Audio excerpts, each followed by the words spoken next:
Бракот на Марија Браун е новата представа на која актерите од Струмичкиот театар Антон Панов секојдневно ги изведуваат нивните проби и ја најавуваат за многу скоро. Веде директорот пак Слободан Боби Ѓошик, вели дека за секоја одржана манифестација се почитуваат протоколите, а имало и доста голема посетеност од страна на граѓаните. Имаме договор, постигнате со нашите глумци да продуцираат. Пробите се одвиваат секој ден, се имаат проби. И во најава не е представата Бракот на Марија Браун во режија на режисерката Драгана Таневска.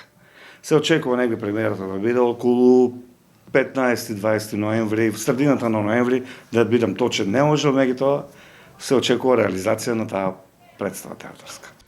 Инаку владата пред една недела го донесе протоколот за организирање настани во затворен простор, како во кина, театри, филхармонии и слично, со кој наместо предходниот процент на исполнетост на салите за организирање настан во просториите до 30%, се зголеми со присуство на публика до 50% од капацитетот на салата, како и условот посетителите да бидат вакцинирани со 2 дози вакцина против вирусот COVID-19.